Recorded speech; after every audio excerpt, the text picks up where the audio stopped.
Amén. Gracias le damos.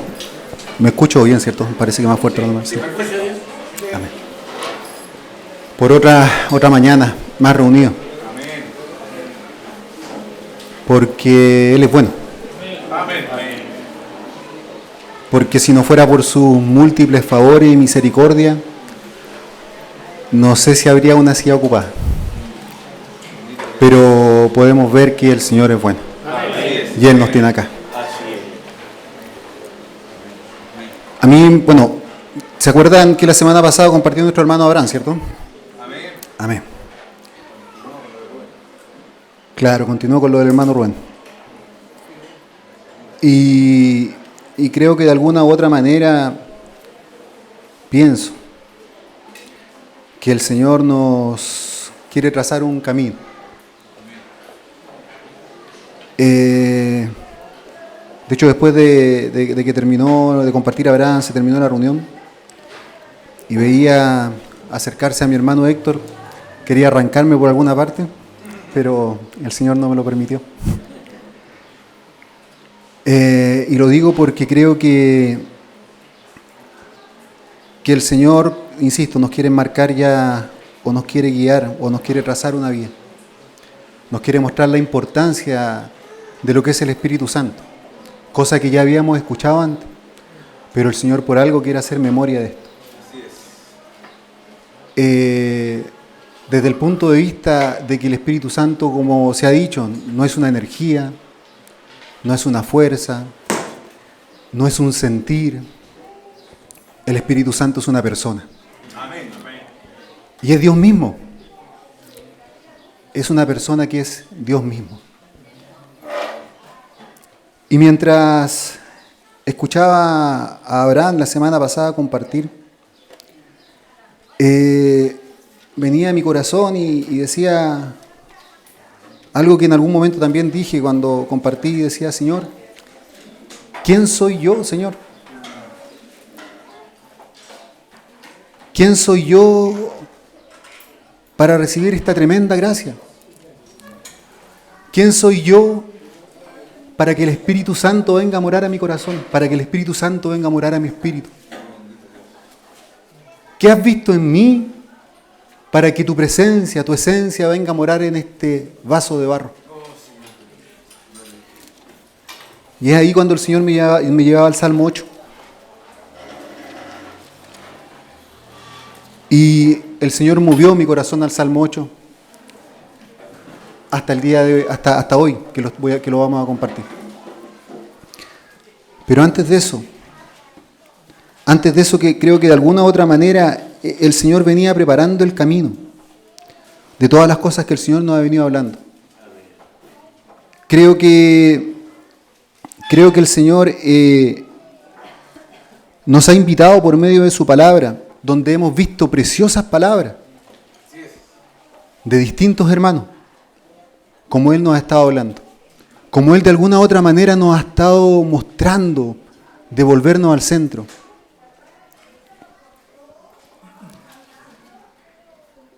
Antes de comenzar quiero leer, dice, esto está en Hebreos capítulo 2, versículo 1, dice: por tanto es necesario que con más diligencia atendamos a las cosas que hemos oído, no sea que nos deslicemos.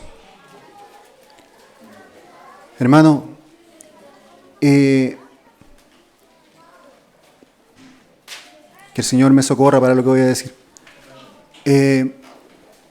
Ayer conversaba con mi esposa y le decía: Andrea, creo que somos una de las, si nosotros estuviéramos todos los hermanos acá que hemos creído en el Señor, todos los hermanos acá que el Señor nos ha permitido verlo, conocerlo, palpar de Él, y los metiésemos en este lugar, yo creo que este lugar no alcanzaría. De hecho, solamente pensando en nuestro contexto, creo que no alcanzaría. Por lo menos debemos ser 150, 200 hermanos. Y si miro la realidad actual, no es tan así. Y a pesar de eso, creo que aún a pesar de esa gran cantidad, aún me falta mucho para llenar la medida que quiere el Señor. Por lo tanto, creo que aún nos falta mucho para llenar la medida que requiere el Señor para nosotros.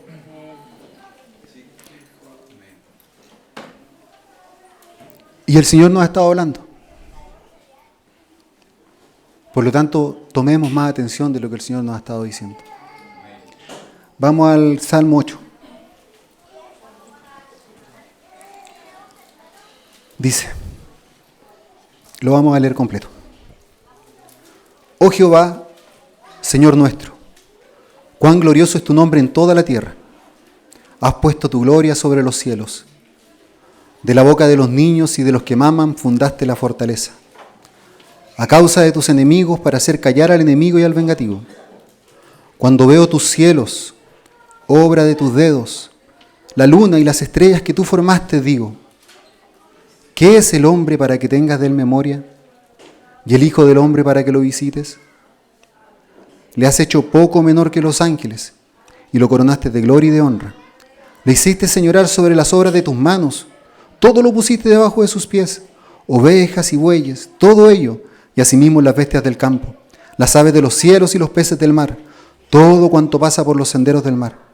Oh Jehová, Señor nuestro, cuán grande es tu nombre en toda la tierra. Este salmo lo escribió David. Este salmo lo escribió David. Me imagino a David como pastor, apacentando las ovejas, y lo veo a lo mejor recostado sobre un monte, mirando las estrellas, viendo la faz, viendo la creación, viendo cómo Dios mismo habla de su existencia por medio de la creación. Lo veo sorprendido, y luego de eso lo veo mirarse a sí mismo. Lo veo mirarse a sí mismo y decir, Señor, lo que decía al principio, ¿qué soy yo? ¿Qué es el hombre? ¿Qué es el hombre para que lo hayas puesto debajo de todas las cosas? Dice, le hiciste señorear sobre las obras de tus manos, todo lo pusiste debajo de sus pies, ovejas, bueyes, todo ello, y asimismo las bestias del campo, las aves del cielo y los peces del mar. El hermano Christian Chen decía que el Señor había puesto al hombre como el comandante en jefe de toda su creación, porque no solamente lo de la tierra, sino que también lo del mar y lo de los cielos. El Señor puso al hombre por sobre todas las cosas. Por lo tanto, nosotros vemos, y yo me pregunto, ¿qué es el hombre para que el Señor haya hecho esto? ¿Por qué el Señor tuvo esa mirada para con el hombre?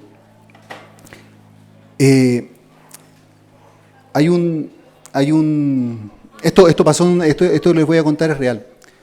Había un biólogo químico, si no recuerdo mal, de la Universidad de Yale, que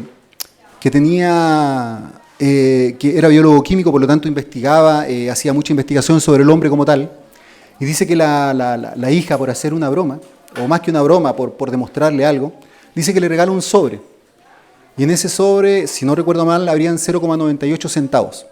0,98 centavos, para que se den una idea, equivale aproximadamente al día de hoy como a 900 pesos. Ya no es más que eso. Y le entrega este sobre y le dice, toma papá, esto es el valor que tiene un hombre. Cuando el papá lo ve, el papá no tiene mucho que rebatirle a la hija, porque él es biólogo y sabe que el hombre está compuesto de tierra. De hecho, la escritura se cumple.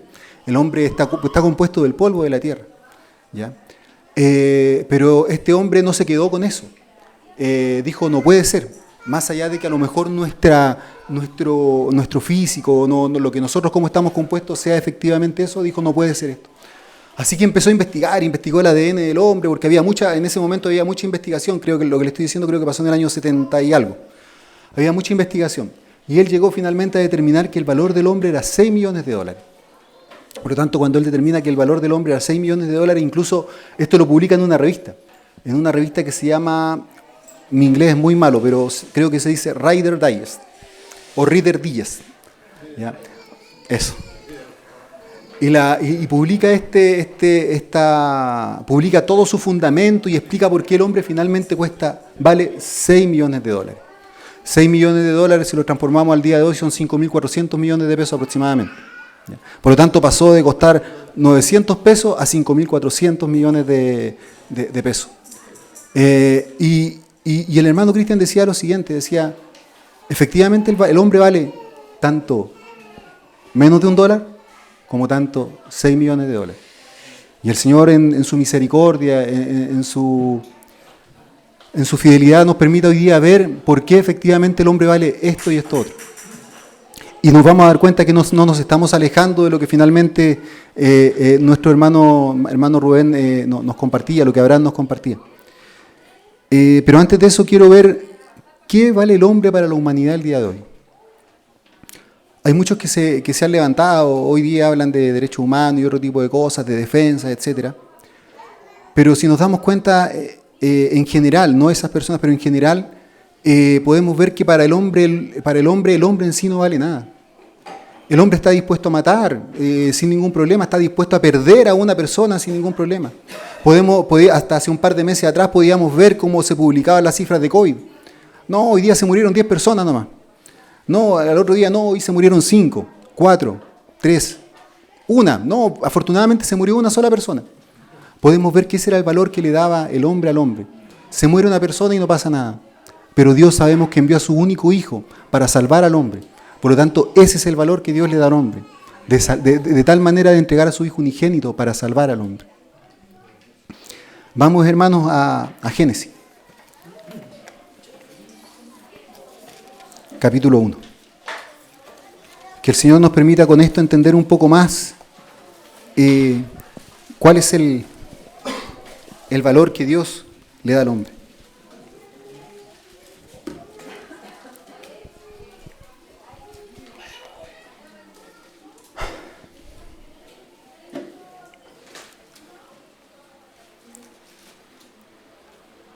Dice en el versículo 11 del capítulo 1.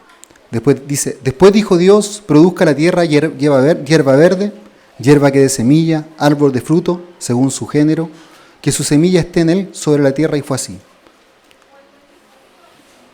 Después en el versículo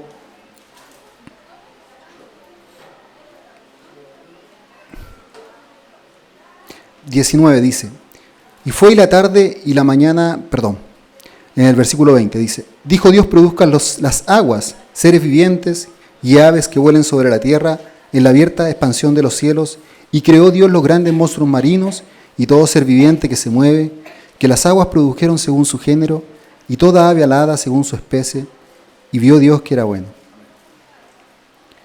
Ahora vamos al versículo 27.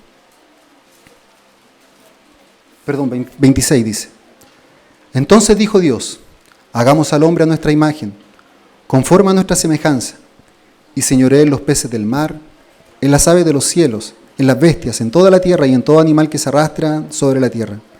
Y creó Dios al hombre a su imagen, a la imagen de Dios lo creó, varón y hembra los creó, y los bendijo Dios. Hablábamos que si nosotros vamos a los componentes como tal del hombre, costaba 900 pesos, si lo llevamos al peso chileno. Y si nos damos cuenta, cuando revisamos cómo se creó, cómo Dios creó las plantas, cómo creó la vegetación, dice Dios creó, y fue hecho. Si veamos a ver cómo se crearon los animales, lo mismo. Dios creó, y la naturaleza en sí, todo lo que correspondía a animales, aves, fueron hechos. Pero cuando llegamos al hombre, cosa que ya hemos dicho en otros momentos, vemos esta conjunción, vemos esta comunión de la Trinidad, en donde el Dios Trino completo se junta para poder hacer al hombre, en donde el Dios Trino completo se pone de acuerdo y dice, hagamos al hombre a nuestra imagen. Vemos que hay un momento en donde algo se detiene. No es tan simple como, y Dios creó, sino que Dios paró un momento, sino que Dios tuvo esta reunión en conjunto y dice, y Dios creó al hombre a su imagen y semejanza. Y no solamente eso, sino que dice, y los bendijo Dios. Si nos damos cuenta, en ninguna otra parte de la creación dice, y los bendijo Dios después de la creación, sino que solamente al hombre dice, y los bendijo Dios. Por lo tanto, vemos la importancia, vemos la profundidad, vemos cuánta importancia, como decía, era para Dios la creación del hombre. ¿Y por qué? ¿Por qué?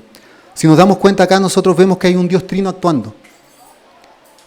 Hay un Dios en sus tres personas, Padre, Hijo y Espíritu Santo, actuando, creando al hombre.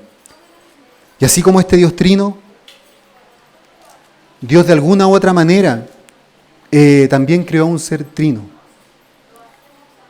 No quiero que me malinterpreten, pero ya lo vamos a ver. Cuando digo creó un ser trino, creó a un hombre con cuerpo, alma y espíritu. Podemos revisar más adelante y podemos ver cuando dice que Dios sopló en su nariz después de haberlo formado del polvo de la tierra. Sopló en su nariz. Cuando vemos esa nariz, cuando vemos el soplo de su nariz, estamos hablando de un cuerpo. Pero cuando hablamos de un soplo, hablamos del soplo de Dios, vemos de una parte espiritual. Y en ese momento, cuando sopló, dice que el hombre pasó a ser un alma viviente. Por lo tanto, vemos las tres partes claras de la creación del hombre. Sé que a lo mejor esto lo saben, pero a veces es necesario volver a escuchar. Es necesario volver a verlo. Es necesario tomar la atención de cuál es la importancia de Dios, la importancia del hombre para Dios, la importancia que somos nosotros para Dios. Pero también sabemos que por otra parte está la caída del hombre.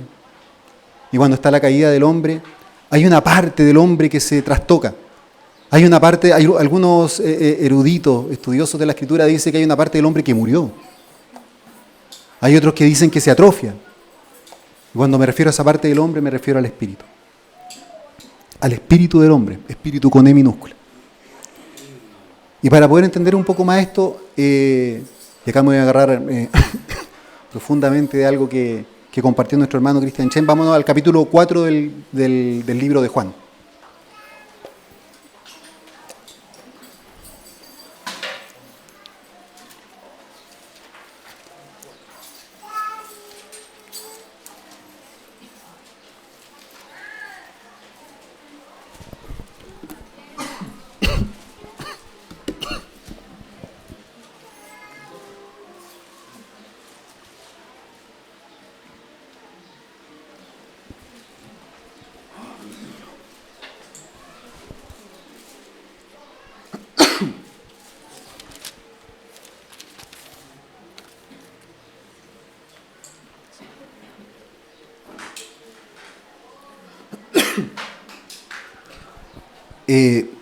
Podríamos leer a partir del versículo, disculpen, el post-COVID me tiene así. Vamos a leer a partir del versículo, podríamos leer a partir del versículo 4, pero para poner en contexto vamos a leer a partir del versículo 1 del capítulo 4 de Juan. Dice: cuando pues el Señor entendió que los fariseos habían oído decir, Jesús hace y bautiza más discípulos que Juan, versículo 2 entre paréntesis, aunque Jesús no bautizaba sino sus discípulos, salió de Judea y se fue otra vez a Galilea. Y le era necesario pasar por Samaria. Tomemos de ahí ahora. Dice, y le era necesario pasar por Samaria. Recuerdo que hemos visto y lo hemos conversado y lo han dicho muchos hermanos cuando han compartido, para el Señor no existe la casualidad. No hay algo casual en Él. El Señor ya tenía predispuesto esto. Dice, y le era necesario pasar por Samaria. En este tiempo, los judíos no podían verse con los samaritanos.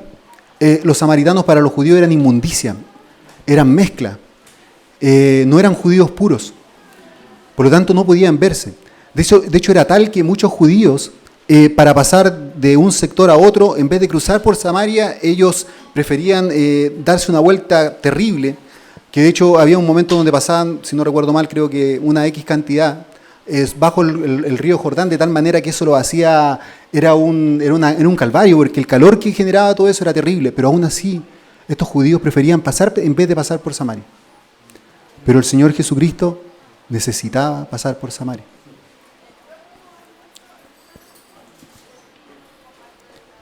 Dice, vino pues a una ciudad de Samaria llamada Sicar, junto a la heredad que Jacob dio a su hijo José. Estamos hablando de Jacob, Israel. Y estaba allí el pozo de Jacob. Estamos hablando del pozo de Jacob, Israel. Un pozo que quizás tenía 1000 años en ese momento. Entonces Jesús, cansado en el camino, se sentó así junto al pozo. Era como la hora sexta. quiero que nos detengamos, hermanos,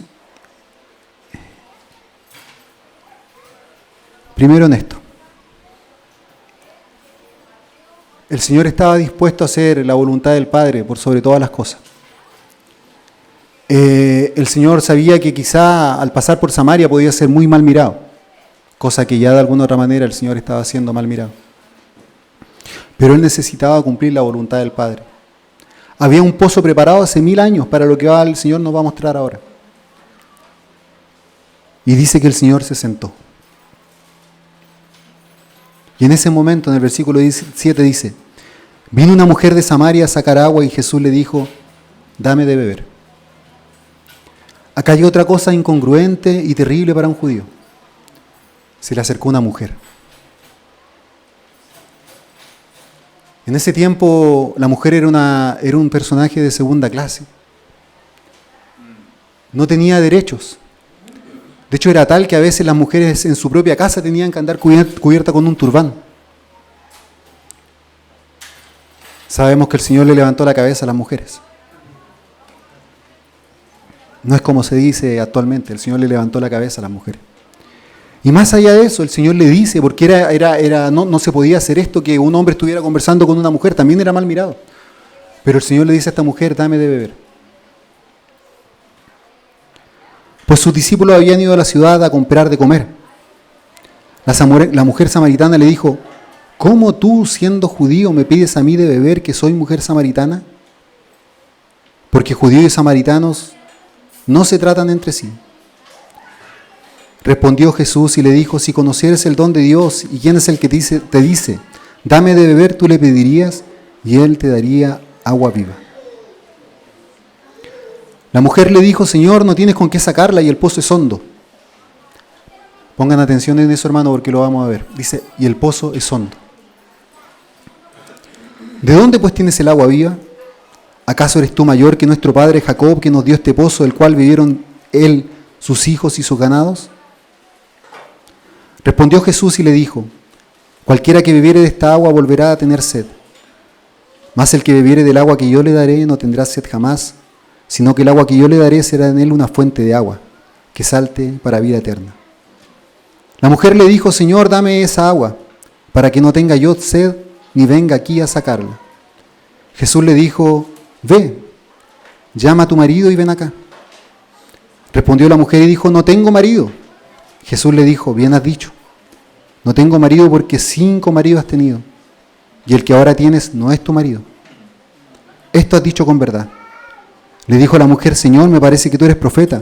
Nuestros padres adoraron en este monte y vosotros decís que en Jerusalén, que en Jerusalén es el lugar donde se debe adorar. Jesús le dijo, mujer, créeme que la hora viene cuando ni en este monte ni en Jerusalén adoraréis al Padre. Vosotros adoráis lo que no sabéis. Nosotros adoramos lo que sabemos porque la salvación viene de los judíos. Mas la hora viene y ahora es cuando los verdaderos adoradores adorarán al Padre en espíritu y en verdad, porque también al Padre a tales adoradores busca que le adoren. Dios es espíritu, con E mayúscula, y los que le adoran en espíritu, en minúscula, y en verdad es necesario que adoren.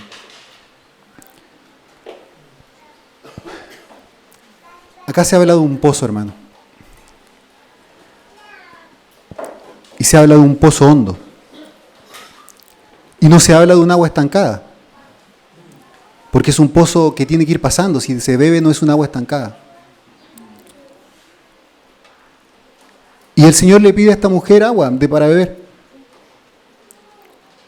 Pero el Señor le ofrece otra cosa.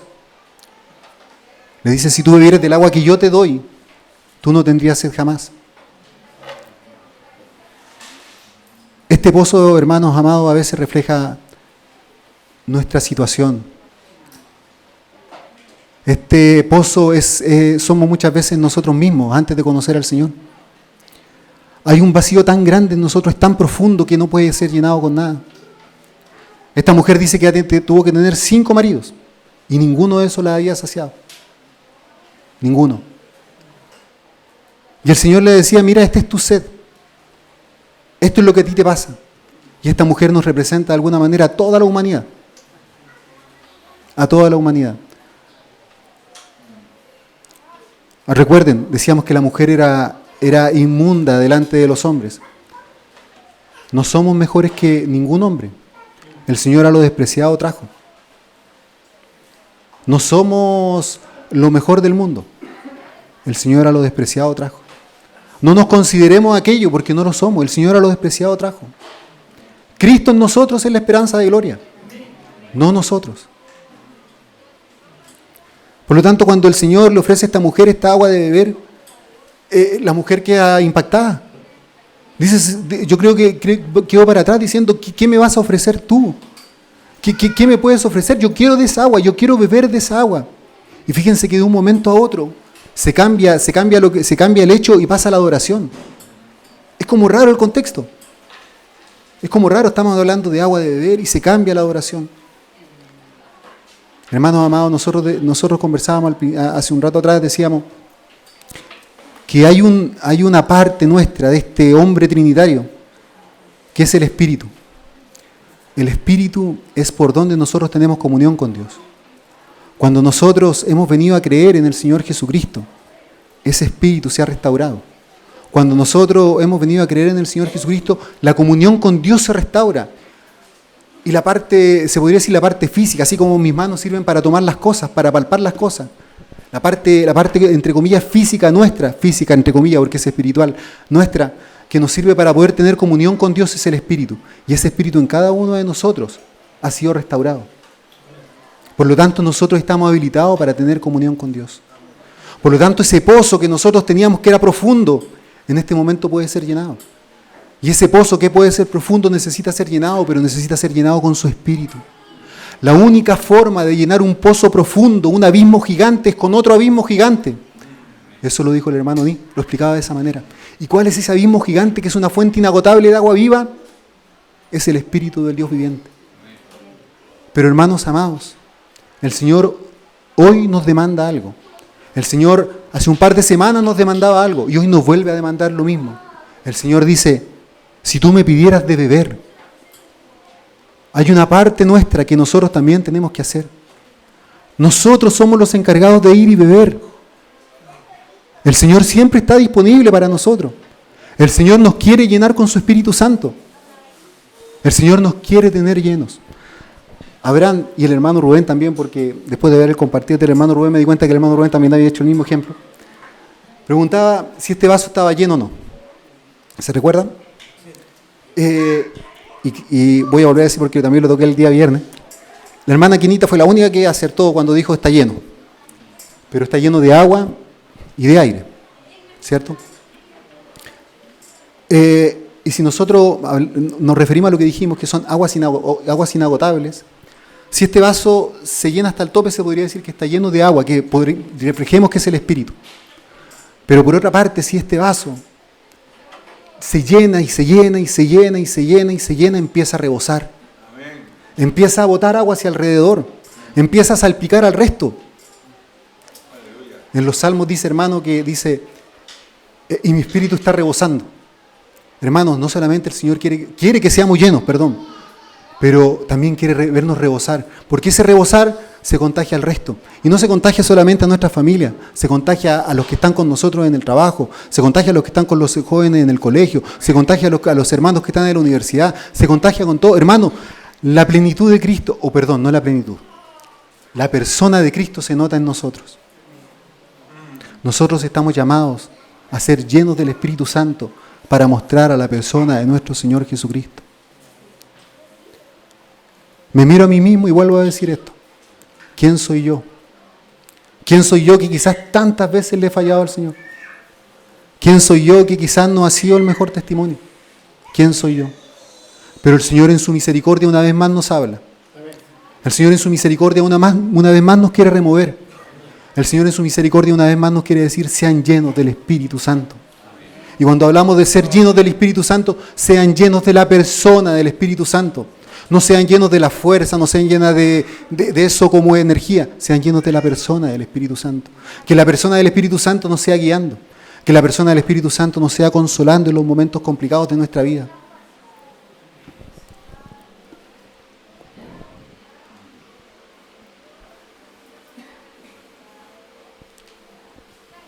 Ya vamos terminando. Vamos a Gálatas capítulo 5, que también lo tocó hablar la semana pasada.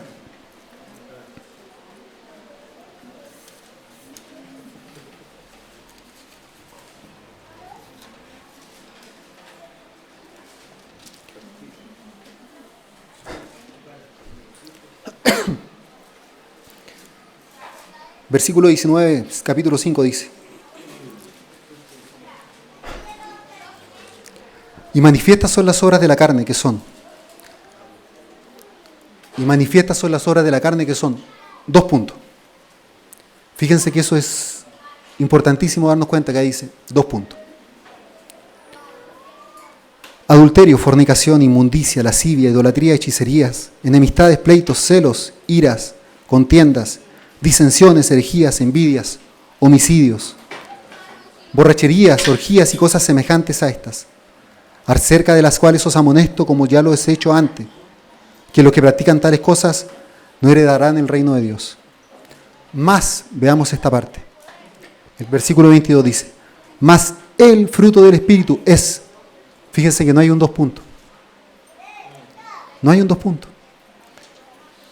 Más el fruto del Espíritu es amor, gozo, paz, paciencia, benignidad, bondad, fe, mansedumbre, templanza. Contra tales cosas no hay ley. Hermanos amados, el fruto del Espíritu Santo finalmente es Cristo mismo en nosotros. La única persona que tiene todas estas cualidades por sí mismo es Cristo mismo en nosotros. Es la única persona, no hay otro. El Señor Jesucristo finalmente completa todas esas cosas. Por eso se habla del fruto del Espíritu. El amor, hermanos, nos va a mover a muchas cosas. El amor nos va a mover a la preocupación de los hermanos. Hermanos, en este momento hay mucha necesidad en la casa. Y cuando digo en la casa, obviamente me refiero a la iglesia. Y cuando digo necesidad, no me refiero a veces solamente material. Hay necesidad espiritual, hay necesidad de acompañamiento. Hay hermanos que están pasando muchos momentos complejos. Y también conversaba este tema ayer con mi esposa y le decía, a veces para nosotros es fácil, de alguna u otra manera, nosotros nos reunimos por sectores. Por lo tanto, de alguna u otra forma, a veces es fácil ver la situación del sector. Y es fácil, entre comillas, poder socorrer a los hermanos del sector. Sabemos que Puente Alto es una localidad muy grande. Sabemos que Puente Alto, de hecho, es una de las comunas más grandes que hay en Chile. Pero eso es más o menos fácil. Pero ¿dónde está el amor? El amor pasa toda cosa. Conversábamos ayer le decía a mi hija, cuando uno está enamorado, este enamorado que para mí es un amor vulgar, ya que no se malinterprete, pero digo que es un amor comilla con una A minúscula. Digo que es vulgar porque es desde el punto de vista que el enamoramiento es aquel que se puede pasar en 5 minutos, a eso me refiero. Pero cuando uno está de esa manera, si la pareja le pide a uno estar a las 6 de la mañana para que la vaya a buscar para llevarla al trabajo, le aseguro que vamos a estar a las 6 de la mañana. Y eso va a ser así. ¿Ya? Si nos piden, insisto, que tenemos que no solamente ir a buscarla a ella, sino ni siquiera a ella, hay que ir a buscar a su mamá para llevarla al lugar, le aseguro que nosotros vamos a ir a buscar a la mamá por esa causa. Por lo tanto, cuando hablamos del amor, que es el amor de Cristo, que ese amor que nos contriñe, ese amor, si no, efectivamente no tenemos a lo mejor la capacidad o la situación o la forma de tener que movernos de algún otro lado, hermanos, les aseguro que vamos a caer delante de las plantas de nuestro Señor en oración profunda. Y en esa oración que no nos va a llevar solamente un día, nos va a llevar 1, 2, 3, 4, una semana, 2 semanas, hasta que veamos la respuesta del Señor o hasta que veamos cómo el Señor va respondiendo en nosotros. Escuchaba al hermano Rubén Chacón decir lo siguiente.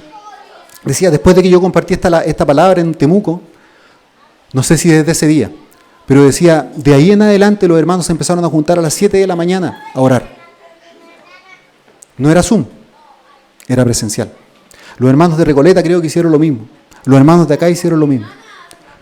Por favor, no sientan que los estoy criticando. Lo que les estoy diciendo es lo que nos puede pasar, lo que nos tiene que hacer, lo que tiene que hacer el Espíritu Santo, cómo tiene que actuar el fruto en nosotros. Eso es lo que quiero decir. ¿Ya? No quiero que suene a una crítica.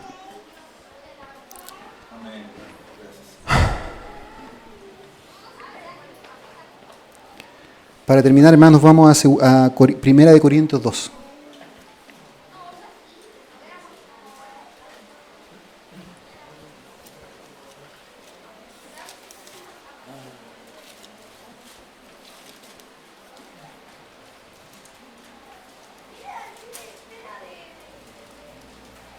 versículo 9.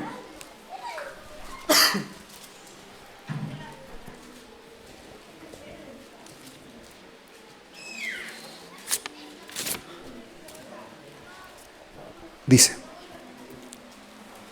antes bien, como está escrito, cosas que ojo no vio, ni oído yo, ni han subido en corazón de hombre, son las que Dios ha preparado para los que le aman. Pero Dios nos las reveló a nosotros por el Espíritu, con E mayúscula, porque el Espíritu todo lo escudriña, aún lo profundo de Dios. Porque ¿quién de los hombres sabe las cosas del hombre sino el Espíritu con E minúscula del hombre que está en él? Así tampoco nadie conoció las cosas de Dios sino el Espíritu de Dios.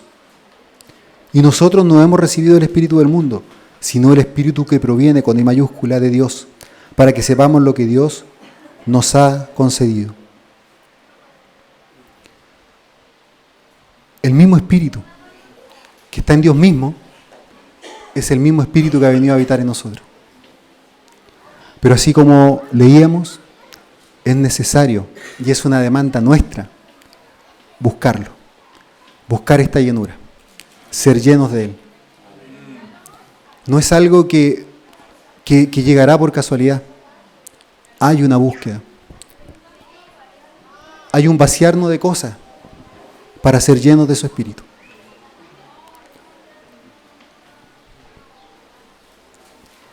Recuerdo que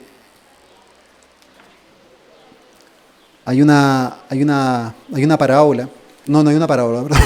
Es una de las historias que están en la Escritura, en los Evangelios, no recuerdo en qué lado, que dice que los discípulos habían pescado toda la noche, habían tratado de pescar toda la noche y no habían pescado nada, absolutamente nada. Y dice que el Señor los manda de nuevo y les dice tirar las redes de nuevo.